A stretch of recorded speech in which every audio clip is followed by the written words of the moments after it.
Hi, welcome, welcome. We've got a great episode today. I have with me Becky Lewis, an audiologist and also my friend. How are you, Becky? I'm good. How are you? Fantastic, fantastic. So I'm really excited to pick your brain today and talk to you about everything to do with childhood, hearing, and what parents need to know. So first I wanted to start with, can you just tell us exactly what is an audiologist? What do you do exactly? What is your training in? Sure. So I'm going to focus on, since you're a pediatrician, I'll focus on pediatric audiologists because that's a really special area of audiology. And pediatric audiologists evaluate, diagnose, and treat children with hearing issues. An audiologist holds a doctorate degree. They either have a PhD if they're focused more on research and academics, or an AUD if it's more of a clinical, which is more of a clinical doctorate. What are the most common reasons why a child comes to you as an audiologist? I'd say the number one most common reason families bring their child in is because, either the school district or the pediatrician or the family is concerned about their speech and language development. So they want, the first step if a child is speech delayed is to rule out a hearing loss. So that's probably the most common reason. Other reasons might be otitis media or ear infections, and just seeing how that's affecting a child's hearing, because we know that even with like a temporary hearing loss or a mild hearing loss that can be affected from ear infections, that can cause issues at school even, where they're really tired by the end of the day because they have to focus so much more, use more cognitive effort to hear in a classroom. When you mentioned children with speech delays, that is a common, I'd say that's probably one of the most common reasons why I refer to an audiologist. But how often is it really the cause of the speech delay? I'm wondering, because I feel like I normally send kids to audiologists, but kids end up speaking usually on their own, where it's not, over time, where it ends up not being a source of hearing loss. What do you notice on your end? So on my end, I work in a clinic where I really treat kids with permanent hearing loss. So most of the kids I see do have a hearing difficulty, a permanent hearing loss. Yes. But it's really important to rule it out, because there are, certain school districts don't mandate, or not school districts, certain schools, like private schools, don't mandate hearing screening. So these kids can be missed for years and years, and they could be misdiagnosed with attention difficulties or ADHD even, when it was a hearing loss all along.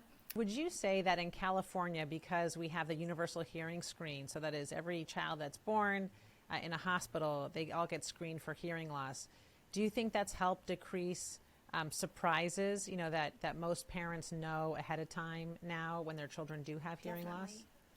Definitely. When that was mandated, that really improved outcomes for children, because earlier intervention with these kids is so important to get positive outcomes in terms of speech, language, communication, literacy. So the newborn hearing screenings definitely have made a huge impact, but there are still, sadly, kids that do fall through the cracks or that are missed. As long as we can give them sound, we would expect them to develop really well, as long as we work collaboratively with their speech therapists and their teachers and their earlier interventionists. That's great. Yeah. All right, so I thought I would ask you now some common questions that I get from parents about children, and specifically how to prevent hearing loss. And I'm wondering if these things are true or if they're myths. But the first myth or thought going around recently is about the white noise machines. I think there was recently a New York Times article that talked about whether or not white noise caused hearing loss. What are your thoughts as the audiologist? Is that true? Do white noise machines have any problems associated with them? I think my answer is it depends how you're using them. Ah. So they can cause hearing loss if you're putting it full blast for 8 hours of the night. So, I always tell parents, I get it. I've had babies. The noise machine is like a miracle worker to get them to sleep. But it's important to set a timer on the noise machine so it turns off. They don't need to be exposed to noise all night while they're sleeping. Also, be mindful of the level that you're using. And, it's all about a time-weighted average. So if you're listening to a really loud sound, make it a shorter period of time versus like a lower level you can listen to for a longer period of time safely. Now, what about as kids get older and they listen to headphones? I see a lot of kids using headphones for their iPads on airplanes and going around town. What do you recommend for headphones? Is there a level that parents should look for to place the volume at? Definitely. Not to scare people, but the CDC came out with a statistic that basically ages 6 years old to 18 years old, there about 12.5% of this cohort has noise-induced hearing loss, and it's probably because everybody's walking around with headphones in their ears all the time. They're listening, they're falling asleep with them in their ears.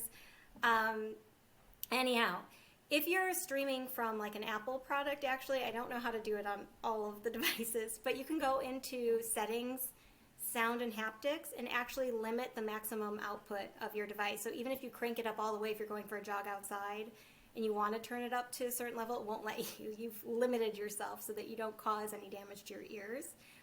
And that's a great tip. And it's a good idea to maybe make things at like 70% of the little line, I'd say, that they have on, when you're turning something up on a device, don't put it up at 100%. They're usually way too loud.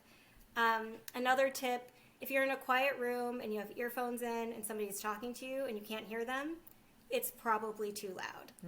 Okay. So that's another tip. I'm sure kids that are streaming video games, it's probably too loud. That's good. I think about this because I go on jogs often and I almost always have earphones in. So that's a good tip about the iPhone settings. All right. So a common question that I get in my office, and I'm just curious how it happens on your end, but parents ask me all the time, they'll say, I'm worried that my child has hearing loss because I'll ask them to do something, I'll ask them to do a chore, and they don't listen. And then I'll often think, I don't know if that's really truly hearing loss. It's probably more likely selective hearing loss. But do you get this question too? What do you notice on your end? Yes, we get this question quite a bit, and I'm sure my kids, the frequency I speak at, I'm sure is the only frequency they can't hear. But all kidding aside, 1.7 children out of 1,000 births have congenital hearing loss, and as they get older, 3 to 17 years old, it's like five out of 1,000. Wow. So it's probably selective hearing. It's probably feeling comfortable at home and knowing that you're tired from your day, but you can ignore your parents.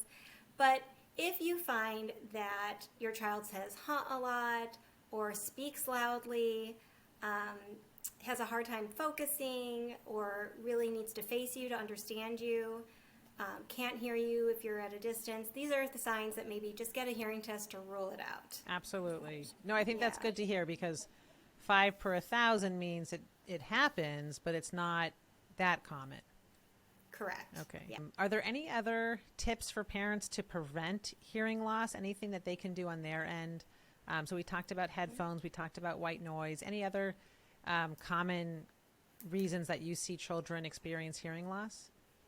Yeah, I mean, our ears get a lot of wear and tear over our lifespan. In fact, as we get older, it's inevitable. The little hair cells that are in our inner ears can't withstand all the wear and tear, and we do get hearing loss as we age.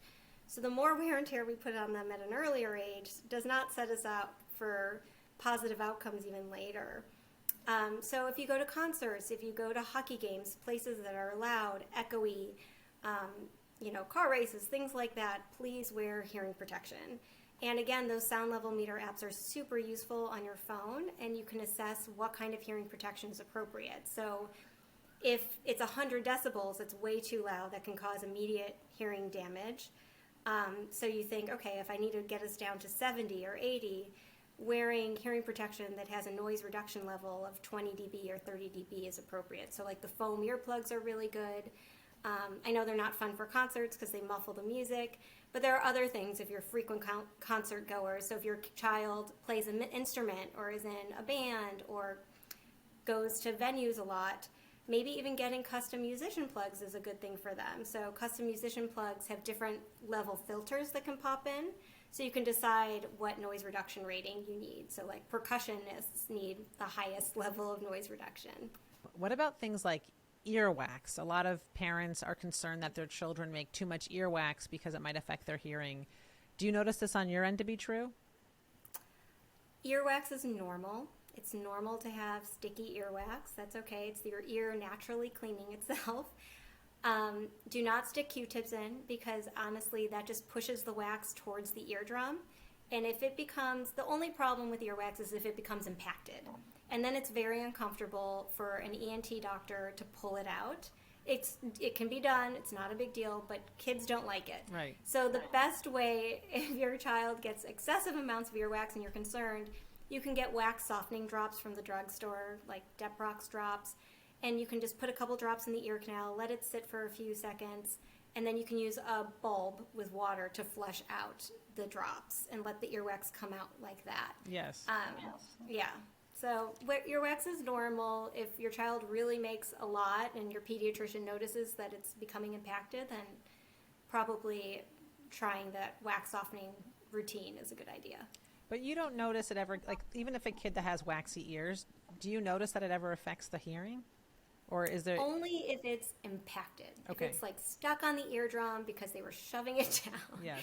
Or, it's very rare. I see that mostly in adults, to be honest, where it's to the extent where it can affect. And again, it's a conductive hearing loss, meaning the sound's not conducting through the system correctly. So once the wax is removed, back to normal. Okay. So for most kids with the typical waxy ears, it's okay to leave it there. Yeah, Okay. yeah. It's totally normal. It's good. Okay, good. All right, so this is a common question that I get. I even got this question today. But a lot of parents will be concerned because kids are reactive or very sensitive to really loud noises. So, for example, if a child hears a dog barking or maybe they hear a blender or a vacuum, a lot of kids are highly sensitive to it.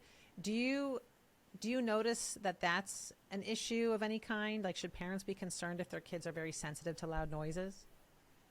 No, I think all kids don't like the blender, the dog barking, the vacuum.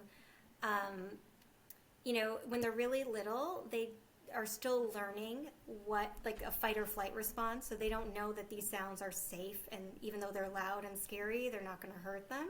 So they're still associating that emotion with the sound. They're still learning that connection. If children really continue that heightened sensitivity to loud sounds as they get older, then the audiologist might refer to a specialized pediatric occupational therapist. And there are evidence-based, sort of therapies that they can do to try to make the association with those sounds not as stressful for their child. I think I wanted to stress this point because a lot of parents are nervous that their sensitivity means something is wrong with their kid, that that they might have a sensory disorder of some kind, or that it may not be normal. But from what I notice on my end, it seems to be such a common complaint and so normal in kids tend to, and this tends to improve as children get older. Yeah, I think as they learn that these sounds they don't need to be associated with stress. Yes. Then, yeah. In general, I know you alluded to this before, but are there any signs that parents should look out for in terms of when to worry and when to see an audiologist? Sure. Schools are a good indication. If they're school-aged kids, if the teacher is noticing that the child's not paying attention, or really tired towards the end of the day, their focus sort of diminishes towards the end of the day. If, like I said before, if they need to focus on you to talk, if they say huh a lot, if they miss parts of speech when you're talking to them or when somebody's talking to them, it's good to get an evaluation and just get a baseline and make sure everything's okay. Sure. And know that, there are things that we can do to help children. Whether it's hearing aids or other interventions, they work. And untreated hearing loss is really problematic because it can be associated with, delays in speech and language, communication, and even literacy. So it's really important to just get that hearing test, make sure it's all okay, because it's always going to help to act faster. That's a great point. So the earlier you intervene, the better the outcomes. And getting tested for hearing loss is such an easy thing to do. If Yeah. the thought crosses our mind, we might as well see an audiologist. Definitely. All right, so to summarize, if I use a white noise machine, I'm going to try to not leave it on all night. I'll put on a timer. I'm going to protect my kids' ears when they are in concerts or in loud venues. And if we do put in earphones, I'm going to try to limit the loudness of what I'm listening to. And I'm not going to worry about the earwax in my kids' ears. Perfect. Is there anything else that you can think of? Any other tips for parents that we haven't discussed? I think these are all, I think we've covered it all. Well, thank you so much for joining us. And Thanks for having me. thank you. I learned a lot, and I hope you have a great day. Thank you.